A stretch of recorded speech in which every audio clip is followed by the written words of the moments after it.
During the Square Enix E3 presentation, it was revealed that they would be remastering the first 6 Final Fantasy games and porting them over to Steam and mobile devices. The trailer that they showed was very brief and gave us very little gameplay to analyze, and the reaction for it has been kinda mixed. As I said in my reaction stream, if Square Enix was just going to port over the Famicom and Super Famicom ROMs and bundle it into an overglorified collection for full price, that I would be disappointed but still reluctantly buy it if it got a physical release on Switch. But to my surprise, this is not the case. Instead, they're remaking these games from scratch with pseudo 16-bit graphics, a new soundtrack for each entry, supervised by the original composer Nobuo Uematsu, and a bigger focus on keeping things like certain gameplay mechanics and character designs to be more like how they were when they were first released.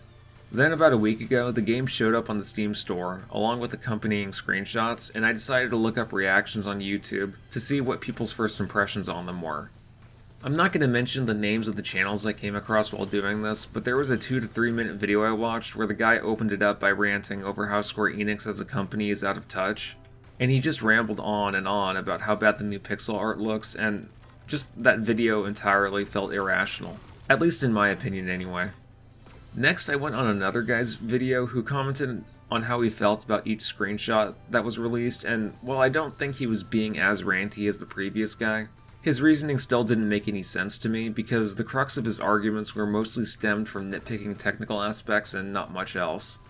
I've also seen arguments on Facebook groups and various other gaming discussion circles just completely bitching about how lazy these remasters are, and that Square should have just ported over the Game Boy Advance or PSP versions because they look better and have more optional content, or you'll even see some people demanding them to be remade in the style of Octopath Traveler like Dragon Quest III, etc., etc., you get the idea. The thing is though, I don't understand why people and fanboys of the Final Fantasy series are complaining this much. These remasters are not lazy, and the pixel art looks fantastic. I have seen screenshot comparisons of how the new sprites look compared to the originals, and the new ones look more crisp and less blown up. You guys seem to forget that the OG sprites were made to be seen on a 30-year-old gaming console that was designed to play on a low-resolution, 4:3 aspect ratio television. So I totally understand the need to remake them so that they look normal on modern displays. Now, if people were only complaining about the fact that these games are being released exclusively on Steam and mobile devices, which could and probably will change in the future, or if they're mad that some of the exclusive added content from the Game Boy Advance or PSP versions won't be included, then I guess that's understandable, but you aren't just getting a digital ROM collection here.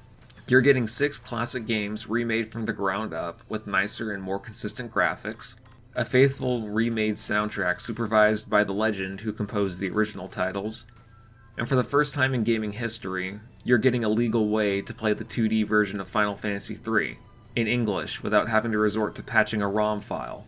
Not to mention that these remasters are designed to be faithful to the story and gameplay mechanics of the original releases, so what is there to bitch about? What a lot of fans of the Final Fantasy series don't understand is that the original 6 Final Fantasy games and even their ports, remakes, and remasters weren't perfect. For instance, the original NES and SNES games were good in their own right, but they were full of bugs, mistranslations, and the classic Nintendo censorship that they were known for back in the day. The remakes and ports on the PS1 were serviceable, but they suffered from long loading times, and while the cut content from the NES/SNES era returned, there were still some wonky translation issues, with Final Fantasy V being the most notable example. And obviously Final Fantasy III didn't even get a port during this time. The PSP remakes of Final Fantasy 1 through 4, in my current opinion, are the best versions of those titles, but it was still annoying that we only got a port of the 3D version of Final Fantasy III that was on the DS. Me personally, I enjoyed the 3D version just fine, but it still would have been a nice touch if we got a 2D remake on PSP, akin to how Final Fantasy 1, 2, and 4 were. Also, some of the gameplay mechanics were tweaked around, like the magic system in Final Fantasy 1 being changed from tier levels to each spell having a certain MP cost like the more modern entries. I know a lot of people tend to crown the Game Boy Advance ports as the best versions of these games, but even they have their own issues. Final Fantasy IV on the Game Boy Advance is a real doozy of a bug where sometimes one of your party members or the enemy you're fighting will repeat an action because the game still thinks it's their turn. Final Fantasy V and VI on the Game Boy Advance have sound emulation issues and a laggy frame rate because of the weaker hardware.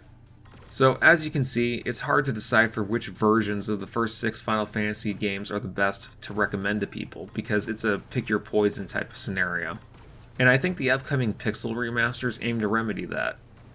If you're interested in trying out Final Fantasy 1 as of me making this video, you have to decide between the NES version with programming bugs and a messy translation, or the PSP version, which changes stuff around from how they were handled in the original release, which sucks if you're a purist. I might be pissing off some fanboys when I say this, but the fact that there are people complaining about how the pixel art looks in this collection is stupid to me. Like, this is on the same level of Sonic has green eyes and Sonic the Hedgehog 4 Episode 1 and 2, therefore they suck type of shit. At least Square Enix didn't just lazily slap ROMs together in a collection like how Konami or Sega has done in the past. And at least these games aren't going to get the smeary Vaseline filter that Final Fantasy V and 6 got when they got remade. But I want to know what you guys think. Do you agree or disagree? Be sure to leave a comment down below and subscribe to my channel for more content.